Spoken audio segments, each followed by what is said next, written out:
They are the most mysterious of beings, gods, angels, aliens, or ordinary men with incredible knowledge and wisdom. Nobody is sure.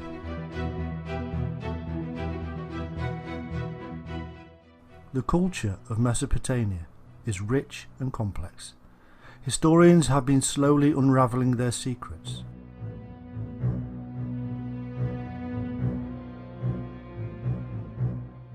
From the Epic of Gilgamesh to the many references of them in other cultures, the mystery of the Anunnaki is becoming more clear.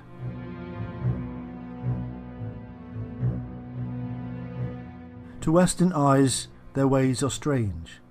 Over hundreds of years they have been called gods and angels, and now in our modern age many see them as aliens visiting Earth and bringing great knowledge.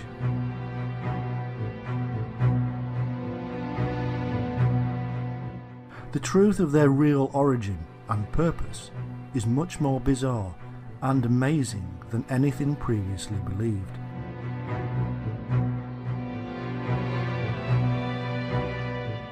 Prepare to witness the demystification of a sacred and ancient past. Prepare to see the Anunnaki as they really were, and in so doing we will discover the truth about so many other things. From the Garden of Eden to the Great Flood, from the God of the Bible to the secrets of Enoch, all shall be revealed.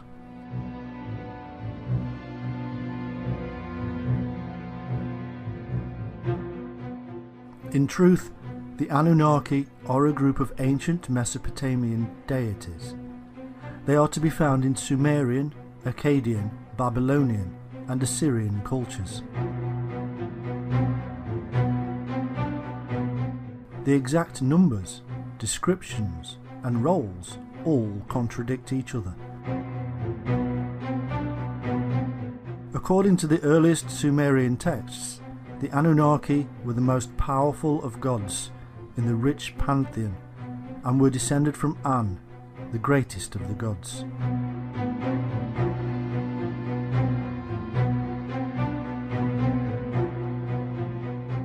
Later, they became the 7 judges who sit upon the throne in the underworld.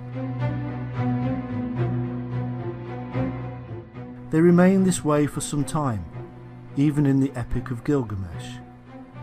According to old Babylonian texts, they were gods of the underworld, not of heaven. The name simply means offspring of Anu or An, the sky god, and Ki. The most prominent and probably well known of the Anunnaki was Enlil, who cleaved heaven and earth in two.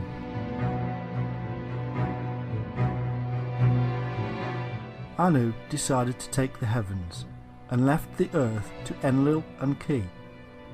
Ki is most likely the Sumerian version of the mother goddess, seen in cultures across the globe.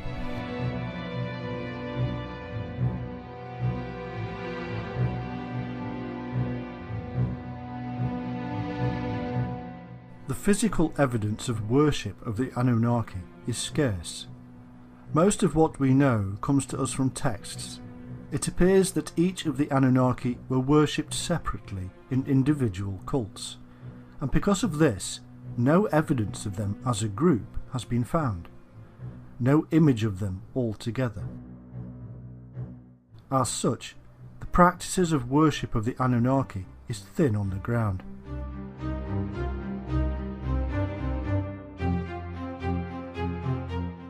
The first mention of them is to be found in the reign of Gudea of the 3rd dynasty of Ur. It is a term used to denote the most important deities of the Sumerian pantheon, the descendants of An.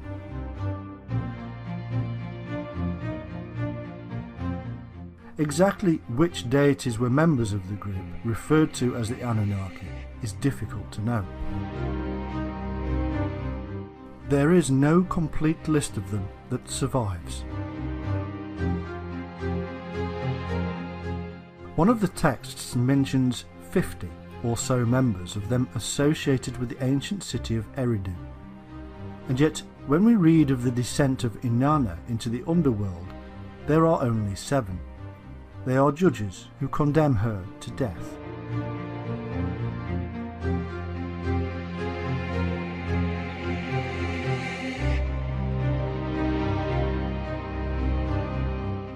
There is a group of deities known as the Igigi, and they are sometimes confused with the Anunnaki. However, in the poem of Ira, both groups are different. In one flood myth, the Igigi are 6th generation gods who perform labours for the Anunnaki.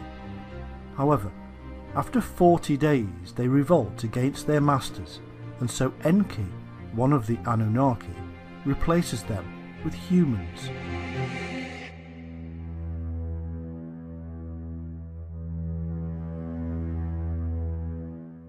The similarities with the biblical flood and numbers are quite remarkable.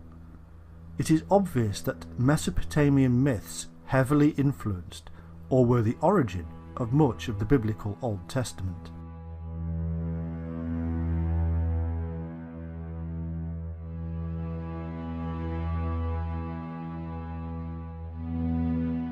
In the Babylonian creation text known as the Enuma Elish, the god Marduk divides the Anunnaki and gives them roles.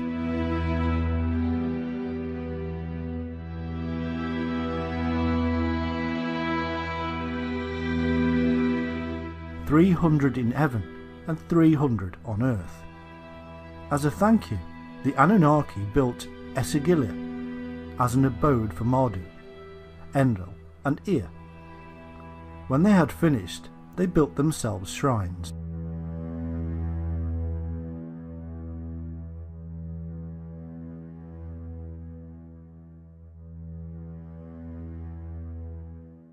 In later Assyrian texts, they were offspring of Anu and Ki, who were brother and sister, and themselves children of the gods of the celestial poles, and whose heritage stretched back to the original gods Tiamat and Abzu.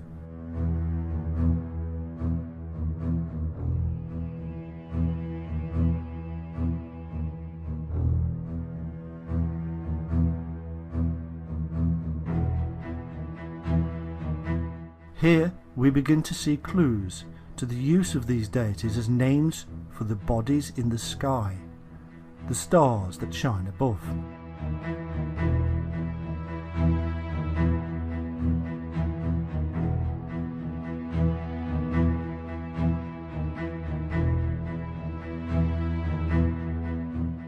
This then is the brief knowledge we have of the Anunnaki. Now we must delve deeper, and to do so we must enter their world.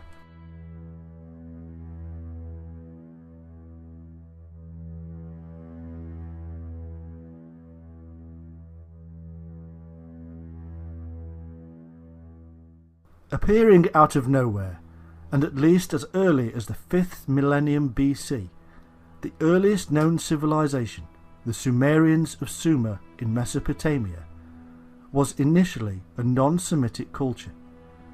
By 3000 BC, and as a result of its sophisticated irrigated agriculture, Sumer flourished as a nation and developed a considerable power base through the development of its numerous city-states like Ur, Erech, Eridu, Lagash and Kish.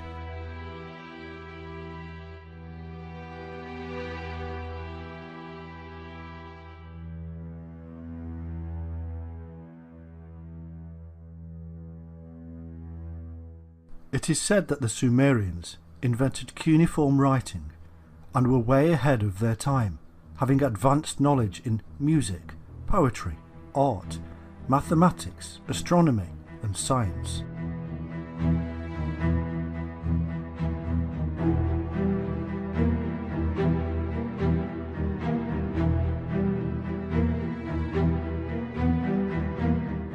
For the ancient Sumerians, music was a tool that helped them describe the cosmos. The Sumerians were later conquered by their long-term rivals, the Akkadians, under Sargon I. The Akkadians were a Semitic people, whose city Akkad was their capital.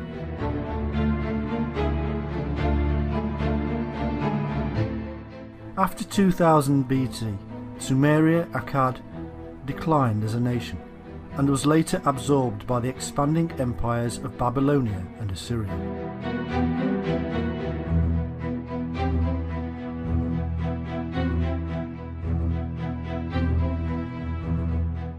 In Sumerian creation myth, the angels, known as the Anunnaki, or great sons of Anu, were the founders of their culture.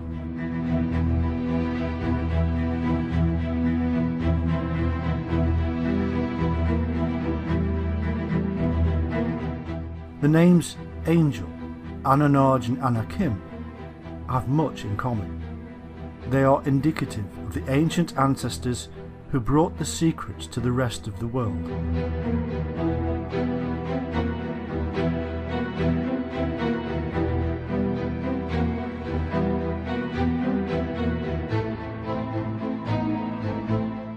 Interestingly, Anunnaki is phonetically similar to the Hebrew Anakim, the giant race who appear in the story later, and also Angakok, the shaman from Greenland to Alaska. They were known as the Shining Ones.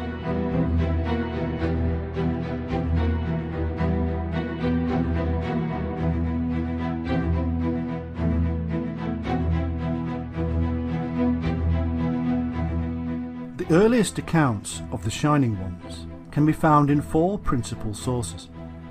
Firstly, in the Sumerian tablets from the Library of Nippur, where they are named the Anunnaki. Secondly, in the Book of Enoch, where they are referred to as angels, watchers, and Nephilim. Thirdly, in the Book of Jubilees. And fourthly, in the biblical book of Genesis, where they are given the name Elohim.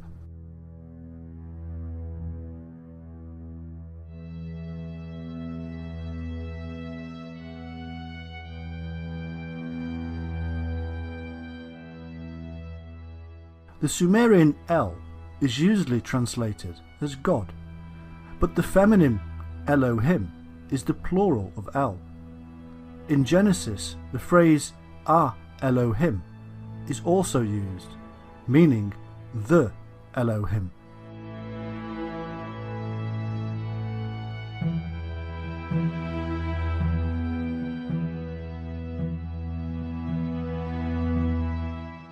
El means brightness and shining. Indeed, the Semitic word El is found in many ancient languages. For instance, the Anglo-Saxon elf means shining being, and so El needs to be translated not as God, but as the Shining One, and Ah Elohim, being plural, should read the Shining Ones.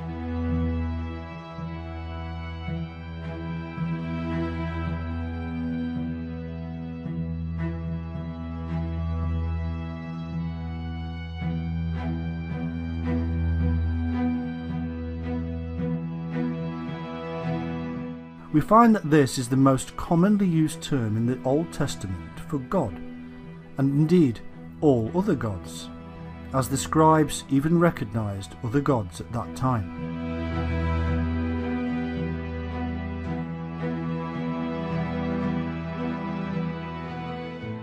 The name Sumer comes from Shumer and means literally the land of the watchers.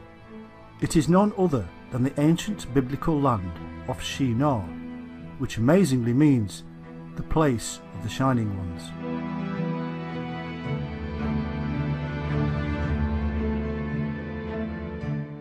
The Shining Ones are in the Bible and have been there ever since they wrote themselves in.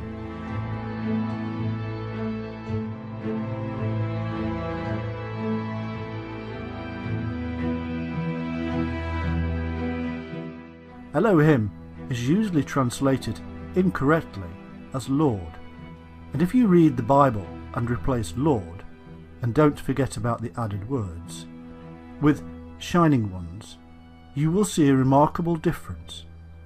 A reading now of how it was meant to be. We now have the shining light of knowledge, spoken of in 2 Corinthians 4:6. The Lord God of the Bible is the light who gives birth to the divine spark of Christ. A pure reading of the global understanding that God was the basis for illumination, the fire, the sun, the light, and heads of those that shine from that brilliance, the source of intelligence itself.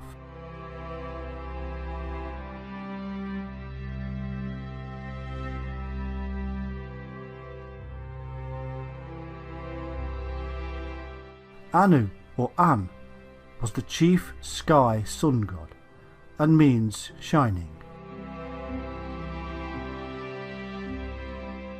The Anunnaki therefore means sons of the Shining One, or sons of light.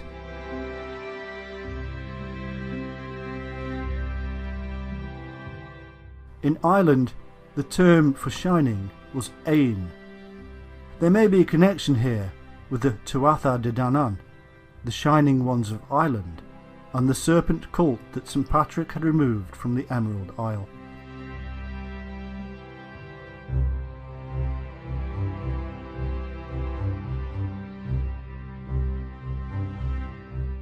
Also, there is an unusual, semi-nomadic, bear-worshipping tribe in Japan, known as the Ainu. The Ainu look Caucasian, with round heads, white skin, wavy thick hair, and grey or blue eyes. The Ainu are said to have been living in many of Japan's islands, like Okinawa, for over 7,000 years, and it is said that the Ainu share a language similarity with the Basque, who live in the Pyrenees, the mountains bordering Spain and France.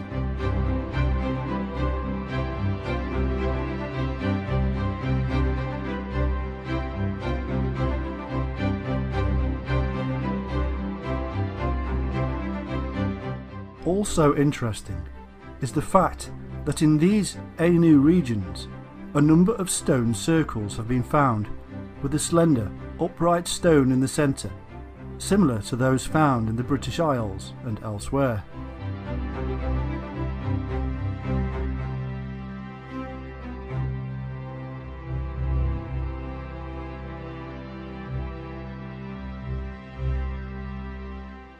These Anunnaki, or Shining Ones, were a culturally and technically advanced people who settled in a mountain valley in the Middle East around 8200 BC, and, as their primary concern, established an agricultural centre we now know as the Garden of Eden, for the teaching and training of the local tribesmen.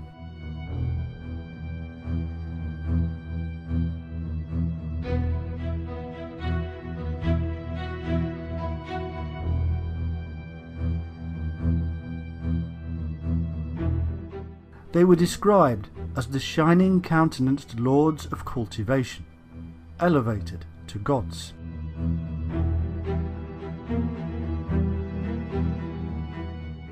Anu and his wife Antu had 2 sons. Enlil, the storm god, ruled the air and atmosphere, and Enki, the water.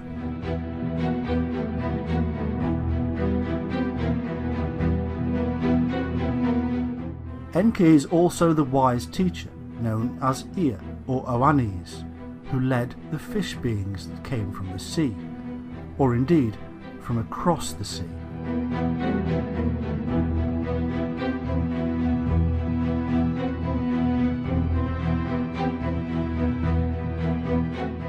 Enki was depicted as a goat with a fish's tail, which became the sign of Capricorn.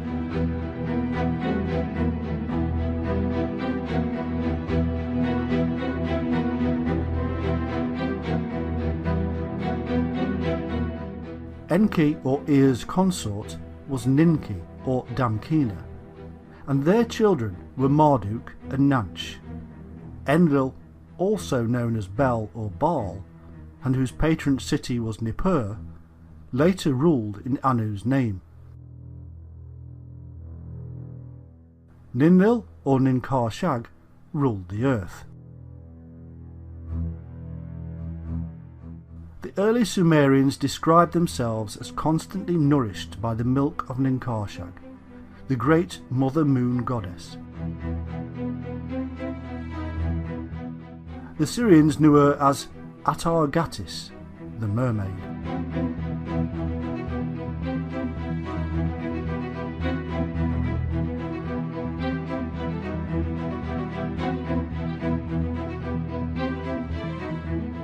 The son of Enlil and Ninlil was the war god Ninurtu, also known as Nimrod, and like Horus and as Osiris, he became associated with the star constellation of Orion.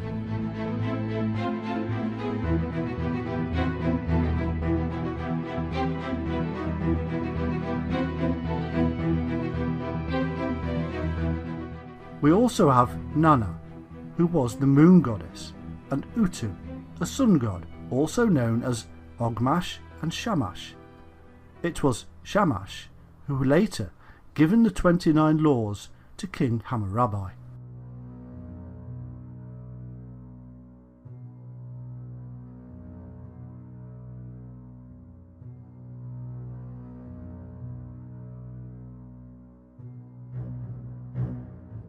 There is also Inanna, or Ishtar, who was associated with Venus, as symbolised by the pentacle.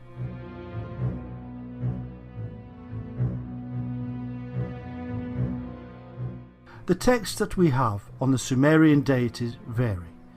In fact, they evolve over time, losing some of their historicity as the story develops, making it more and more difficult to see the origins.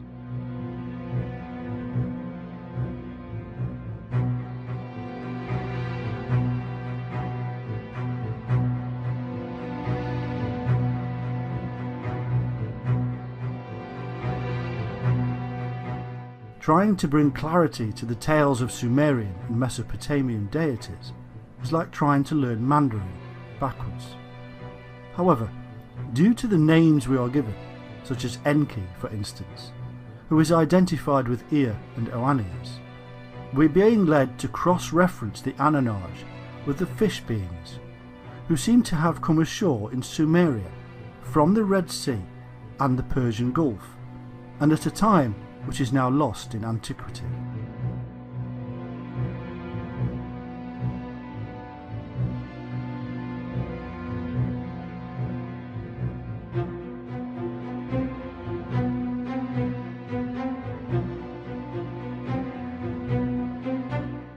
Indeed, we find that both are the same people, and that the fish beings are also the Anunnaki Shining Ones, the gods of Sumeria, and the Elohim of the Bible.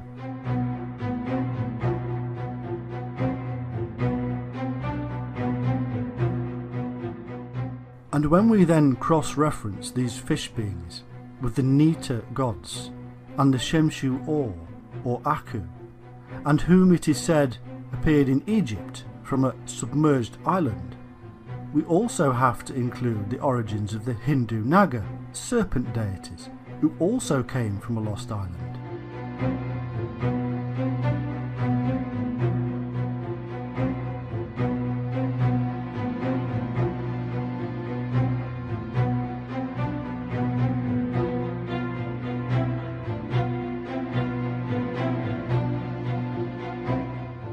It can easily be concluded that the Shining Ones of Sumeria, Egypt and India were really incoming people from a lost or destroyed land.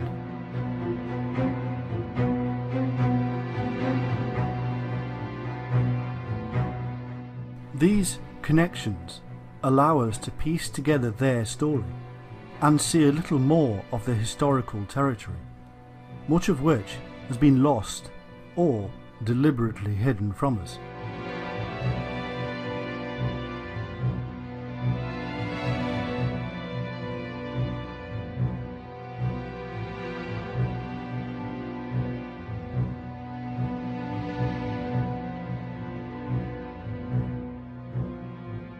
We can see then that these Shining Ones, who later became worshipped as the Sumerian pantheon of gods and goddesses, seem to have been a dynastic ruling family or clan, Anu, the chief authority, became the universal Father God, as a pictograph from his founded city of Uruk, dated to 3000 BC, depicts.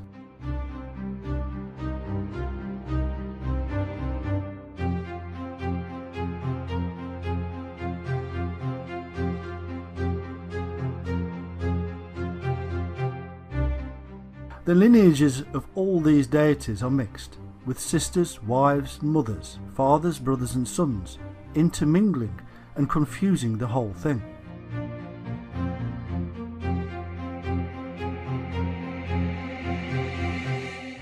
Considering the many thousands of years between the composition of these texts and the actual existence of these peculiar peoples or beliefs, this is no surprise. What is clear is that certain deities do continually stand out from the crowd, namely Anu, Enlil, Enki, Ninkershag, Inanna and Utu Shamash.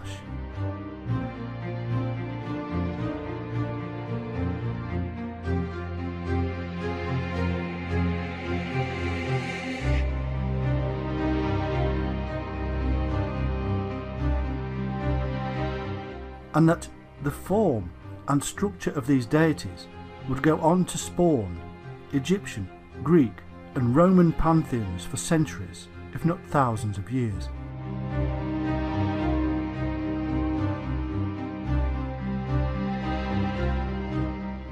No wonder then that the Watchers, the military arm of these Shining Ones, should in later myths be doing battle with the gods of Greece, Egypt and Rome, not to mention the rest of the world.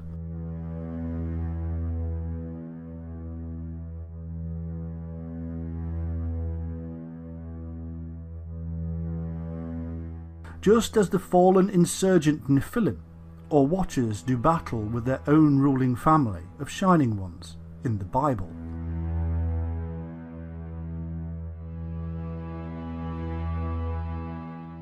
One interesting detail we should perhaps mention is that, like Osiris of ancient Egypt, Enlil was depicted as a bull, and like Set, his brother, Enki of the Abzu or Abyss was depicted as a serpent. Interestingly, because the people of Atlantis were supposed to have worshipped the bull, which is a remarkable coincidence, taking into account the association with deities have with the biblical deluge.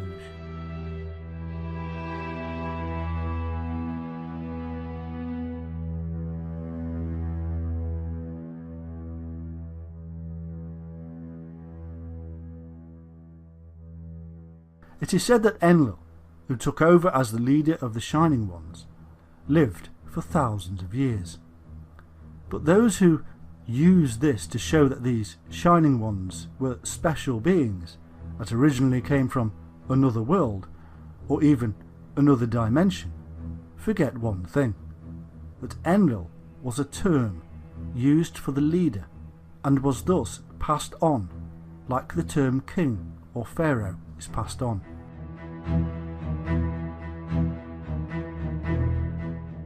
It was also the title of the sun, which of course would seem to be eternal.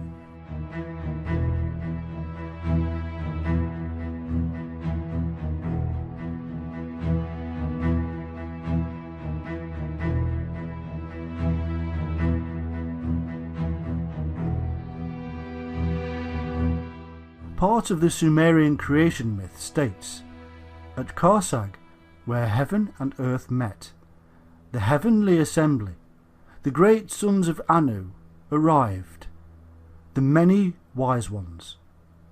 The Anunnaki seem to have arrived from another land across the sea. They brought with them special knowledge, unknown to the previous inhabitants.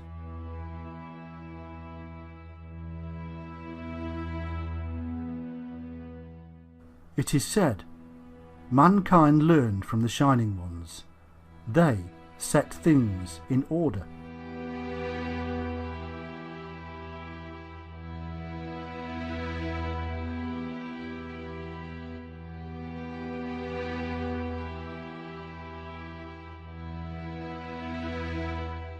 we could ask why they felt they had to set things in order.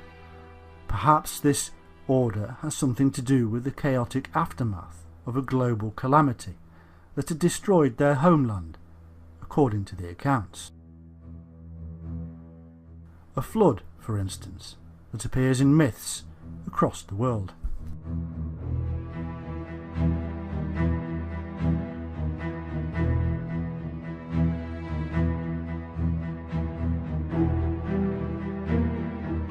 In the famous Sumerian kings list, we are told that the Anunnaki ruled in Sumeria, both before and after the deluge, and that it was after the deluge that they then set kings on the throne to govern the land and rule in their stead.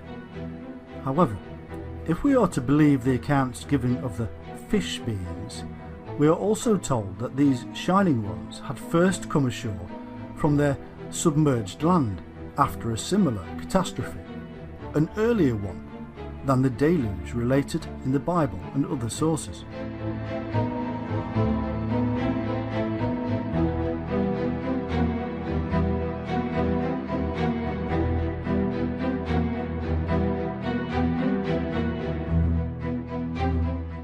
Could these great global flood disasters in fact be bringing together tales of a much earlier flood, and so scientists are searching for the wrong period? It's possible that the Shining Ones knew when these catastrophic events were going to happen and had predicted the deluge, hence Noah being warned to prepare for the event.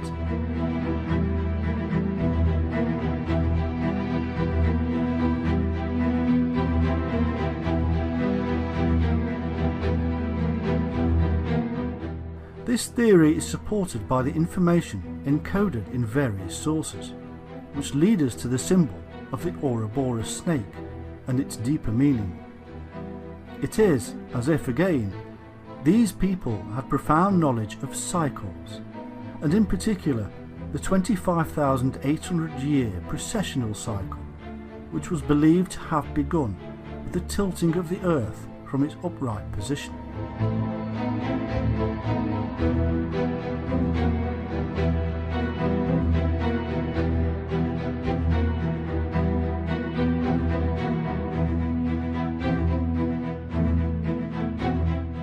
It would appear that it was believed that these recurring catastrophes were linked to the beginning and end point of the Processional Cycle, linked to the very event that caused the Earth to incline in the first place.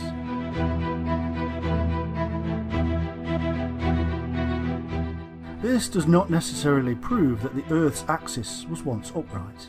However, it does mean that it was believed the axis was vertical, and thus revealing an amazing knowledge of the heavens and Earth's place in it.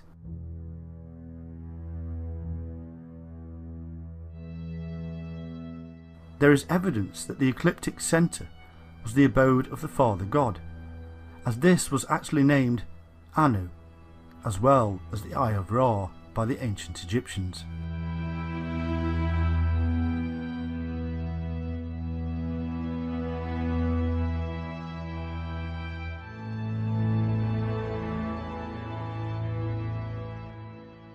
Also, the ancient astronomers of these Shining Ones must have believed that the Processional Cycle was linked with the Earth's own life cycle, or reincarnation cycle, and so the Earth, being upright, would bring a more harmonious and balanced existence. No more global catastrophes, and no birth, death, rebirth cycle.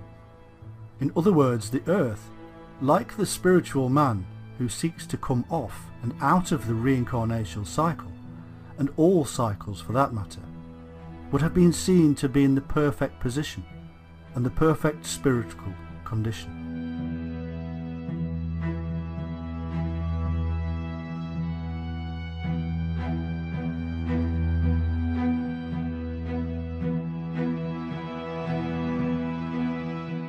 We also find that these people are also termed Igigi, which was also the name of the king after the flood. The Igigi in certain texts seem to do the work of the Anunnaki, whereas in others they are equal and spoken of in the same breath.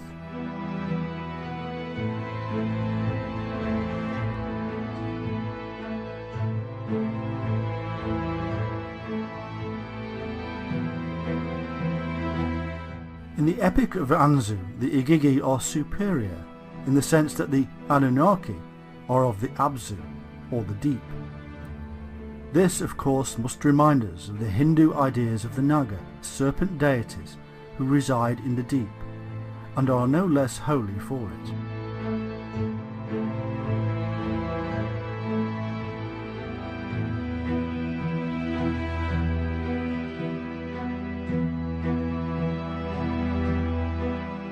In the Sumerian account, Ninlil, or Ninkarsag, Lady of Karsag, the wife of the leader Enlil, asked the Council of Seven to create her an Eden.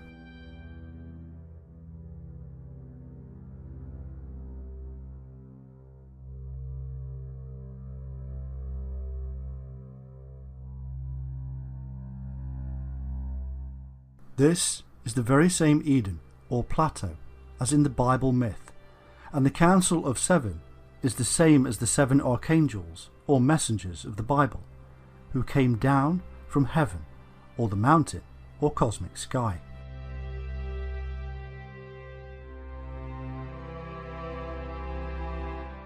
Sumerians referred to Eden as the abode of the righteous ones.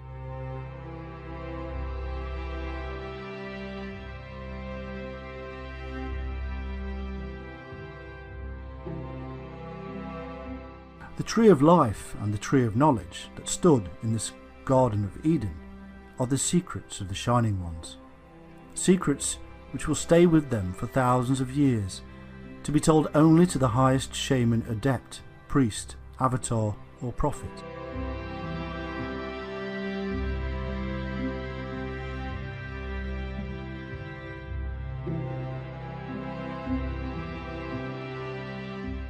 In their dreamlike trances, the shamans saw and experienced the tree which took them to heaven, and which later became the tree of life in the Hebrew Kabbalah system.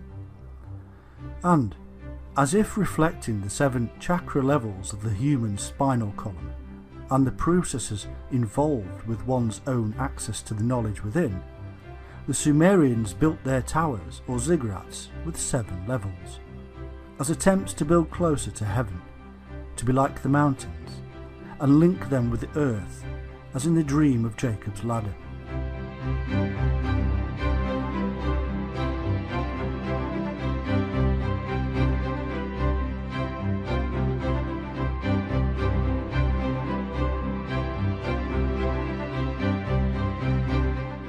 It is said that these shining deities also lived at the top of the ziggurat or pyramid, the great house. We now know what the ladder and these temples really stand for symbolically, but was Jacob's ladder a similar construction somewhere in the Near East?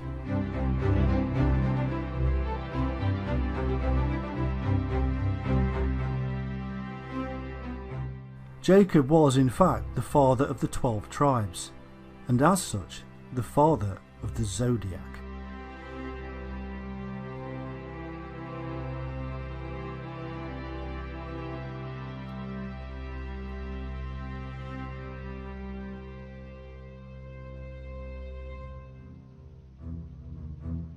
Reuben, Jacob's first son, was Aquarius, hence the reason he was unstable as water. Simeon and Levi were the brothers, and hence Gemini. Judah is the lion, and Zebulun is Libra, the ship. Gad is Pisces, in that it is a reversal of the fish serpent god Dag, associated with Dagon, Oannes, Ea and Henki. Dan was of the tribe of serpents, an adder in the path, who falleth backward into the winter solstice, which means is Capricorn. This is the same as the later Daniel, again the shining serpent Capricorn who traverses the heavens.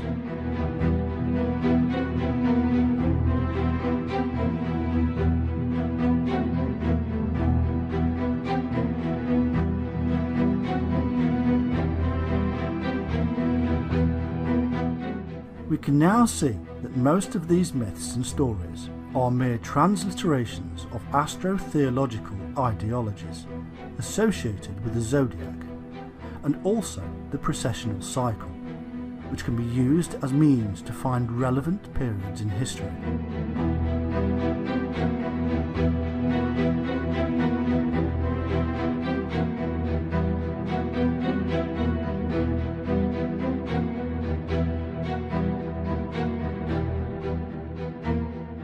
The processional cycle is intimately tied in with our own life cycle, and so we find that many of these epithets given to individuals in history who may or may not have existed are really part of a code.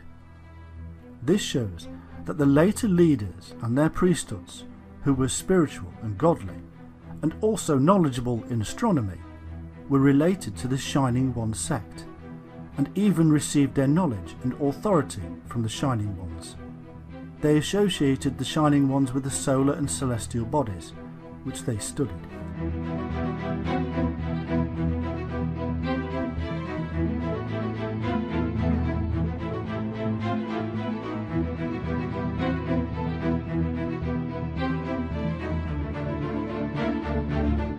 The 7 Shining Ones, or 7 sages of different cultures, later became the gods, in men, incarnated as man, only then to be reunited with the Father God after death.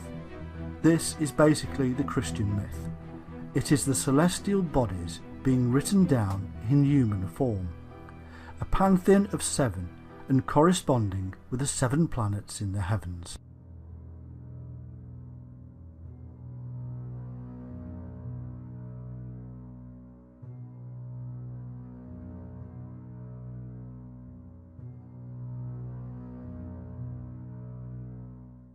The phrase, "where heaven and earth met," is symbolic of the sacred mountains, and this gives us the clue that this could be somewhere with impressive heaven-like mountains, such as Tibet, perhaps even the ziggurats of Mesopotamia, or even the pyramids of Giza.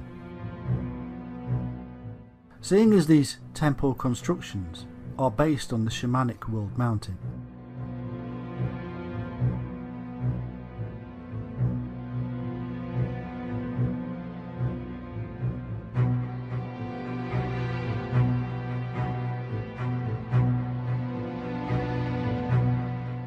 we can see then that many of the details included in the stories related to the activities of these Shining Ones are really based on these astro-theological movements, which they understood to a great degree, and have been encoded in these myths and stories as a means to preserve this knowledge and also convey this process to those who could understand it.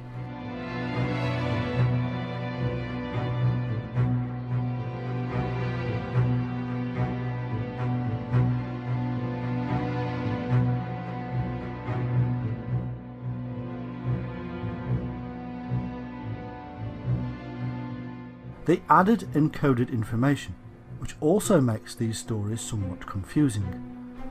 The story of the Anunnaki is therefore not one just in the remit of Mesopotamia. It is in fact a universal system, observed in the sky, and this is why similarities can be found across the world in ancient cultures.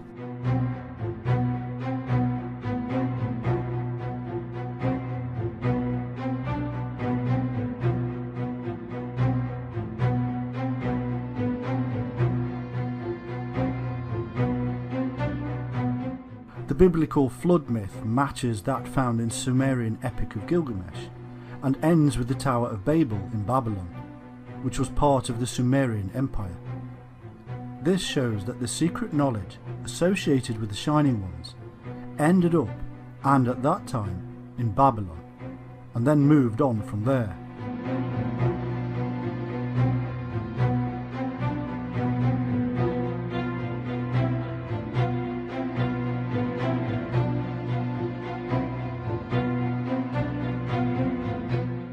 In the search for the Shining Ones, we have come across numerous groups, cults and religions. In ancient Sumeria, we find the Egregor, or Watchers, who are thought to be the angels of the Lord from the Bible, and again the numerous epitaphs given to them tells us they too were the shining ones. Enoch wrote about them, in fact for them, in the book of Enoch, which was later suppressed.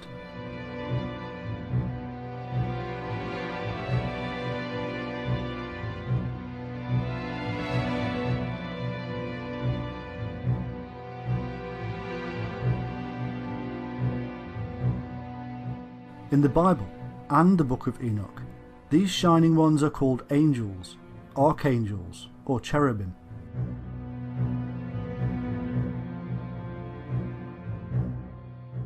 Unless the literature is purely apocryphal, we find that in the Bible, the angel figures are simply earthly men. In the Bible, we do not find angels with wings. There are no original stories of them being supernatural. They are, in fact, quite ordinary. It is always Gabriel, meaning man of God, who informs the people of a coming childbirth. Was he the shaman, the doctor?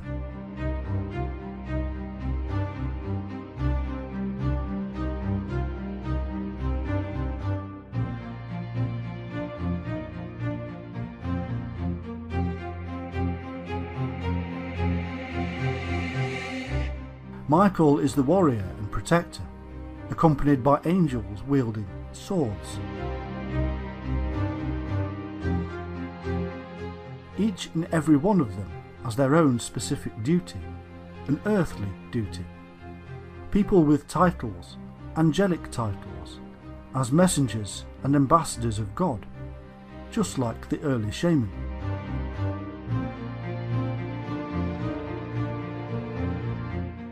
The title cherubim means exiles, and could be an indication of the origins of the angels. Maybe they were ordered to leave somewhere for not conforming. Perhaps Eden, where they had previously been the watchers or guardians of the garden.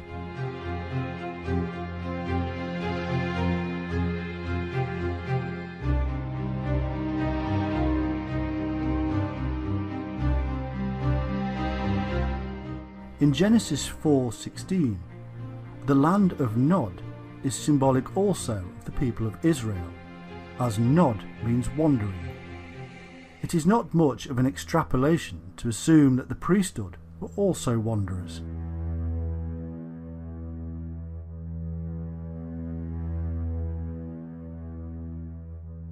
Another example of symbolic titles is that of Enoch, which means consecrated.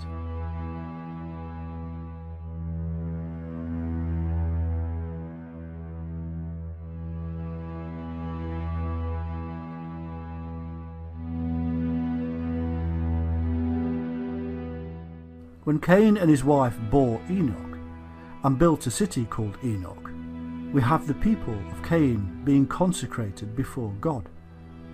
Enoch, the consecrated one, would later write up the history of these fallen wanderers who spread across the globe as the great shining ones, teaching, measuring and building the world's most mysterious ancient monuments.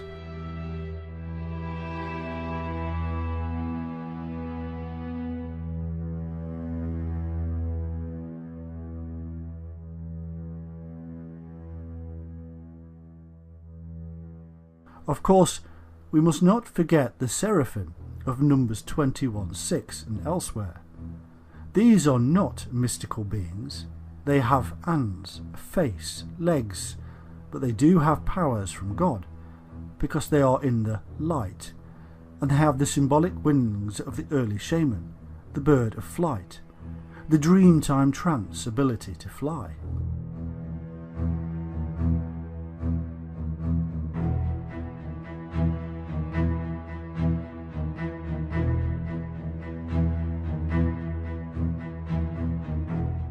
Their name means shining ones or fiery serpents. They are enlightened beings via the power of the serpent.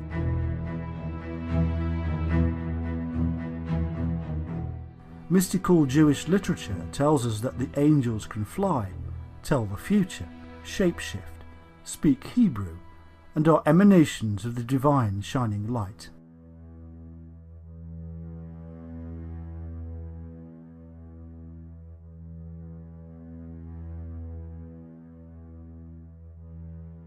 In the Old Testament, God is indistinguishable from the angel or messenger, known as Yahweh.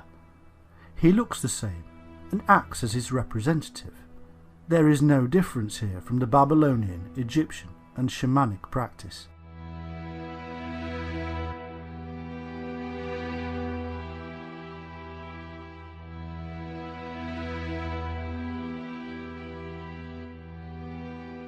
In the New Testament, the angels actually take part in the judgment at the end times. Alternatively, they may be those who had experienced enlightenment and then fell from grace.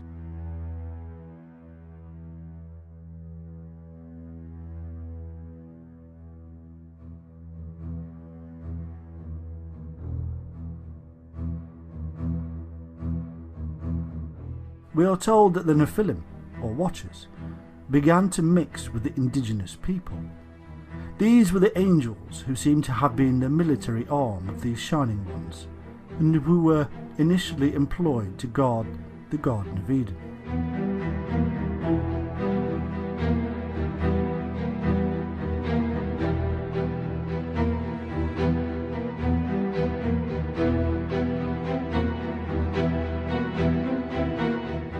And it came to pass, when the children of men had multiplied, that in those days were born unto them beautiful and comely daughters.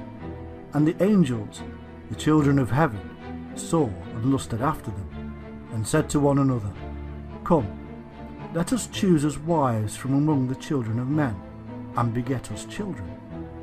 And Semjaza, who was their leader, said unto them, I fear ye will not indeed agree to do this deed, and I alone shall have to pay the penalty of a great sin. And they all answered him and said, Let us all swear an oath, and all bind ourselves by mutual imprecations, not to abandon this plan, but to do this thing. Then swear they all together, and bound themselves by mutual imprecations upon it.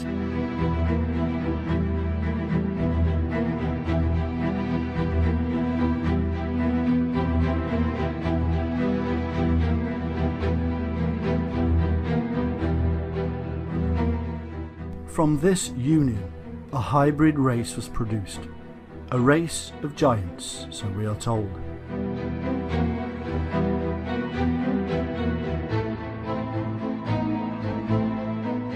And all the others together with them took unto them wives, and each chose for himself one.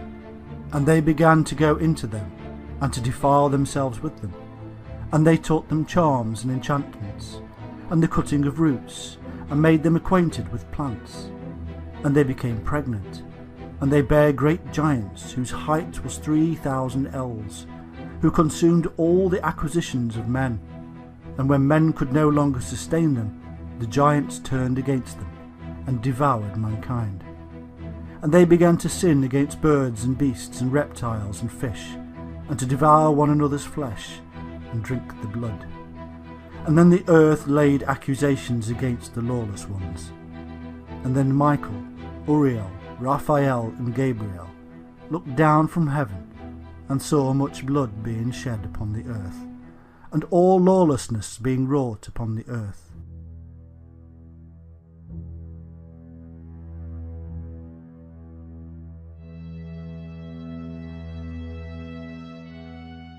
These insurgents also passed on knowledge, and taught them combat and how to make weapons.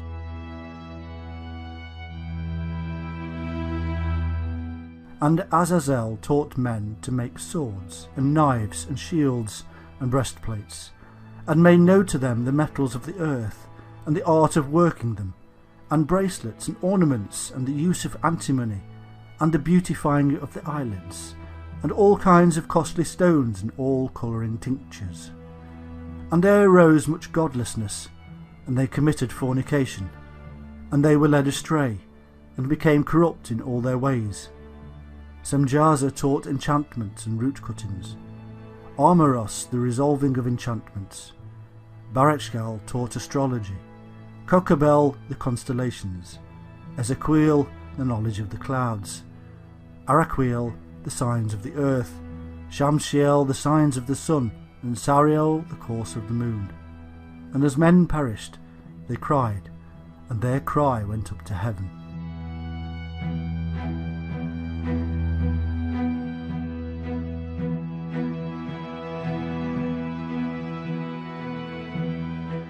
And all this was seen as a violation against a set of laws laid down by the Shining Ones, who were possessive of their knowledge.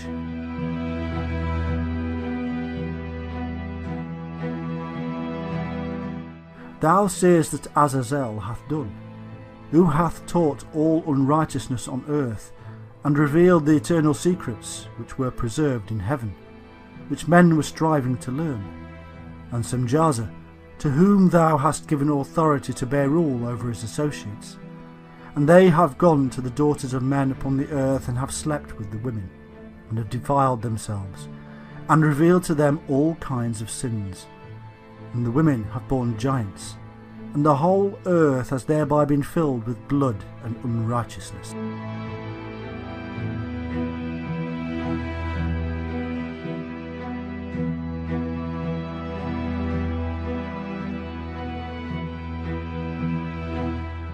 Enoch, a scribe, who was taught by the Shining Ones, was then employed as a messenger or intermediary between the Shining Ones and these fallen ones, who had decided to abandon their divinity to live amongst the tribes of man.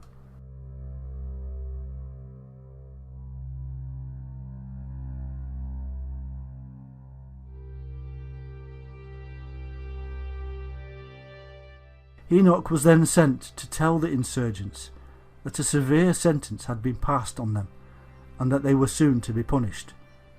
In brief, the punishment sent is the flood.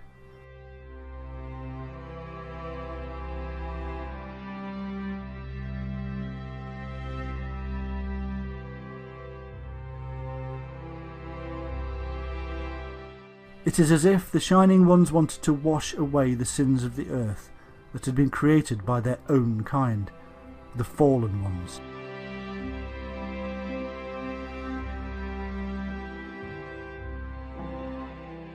In the Bible, we are told that God, or rather the gods known as Elohim, spoke to Noah, telling him that the seasons of summer and winter would be more extreme from the time of the flood onward.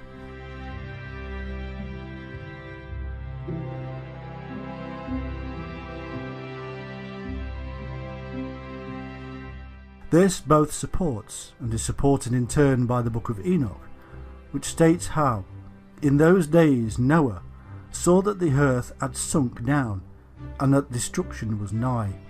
And he said, Tell me, what is transacting upon the earth? For the earth labours and is violently shaken.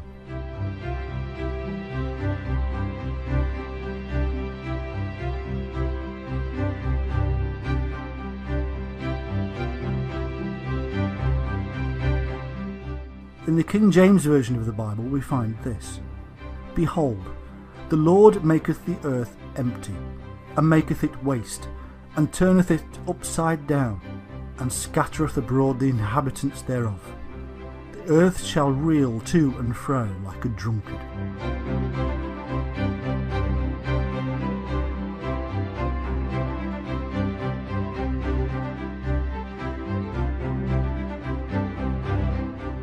In Psalm 68:8 it is written, The earth shook, the heavens also dropped at the presence of God, and even Sinai itself was moved at the presence of God.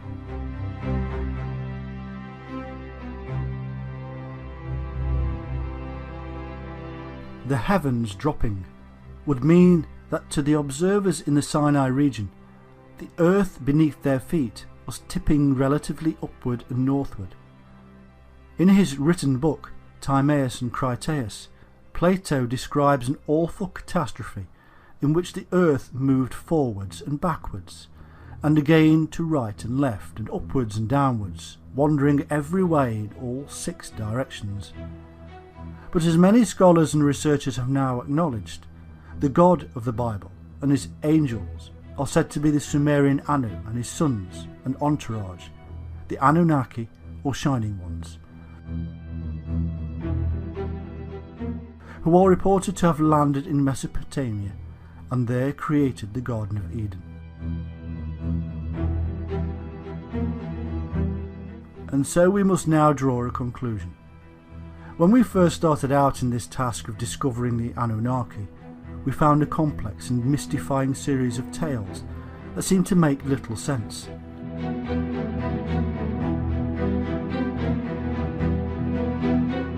Slowly, we have pulled apart the names, places and myths to reveal something very simple.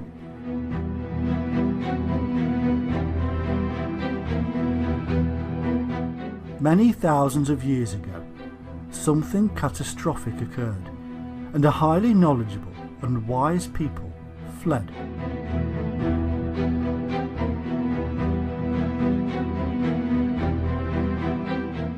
They eventually landed somewhere in Mesopotamia, where they came across a less developed people.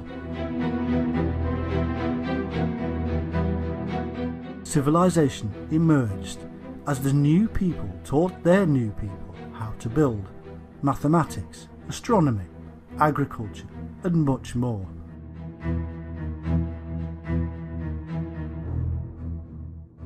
Their wisdom was so great that later generations would call them gods and angels.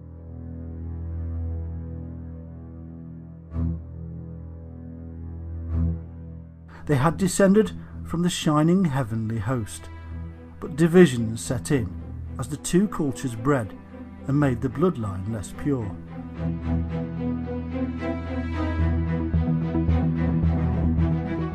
The Watchers, who had gone bad, and the Shining Ones, who were not happy. In a simple tale that has become very complex over vast periods of time, in our age it is being confused yet further by the addition of extraterrestrial origins for the Anunnaki. There is, however, no need for such imaginings.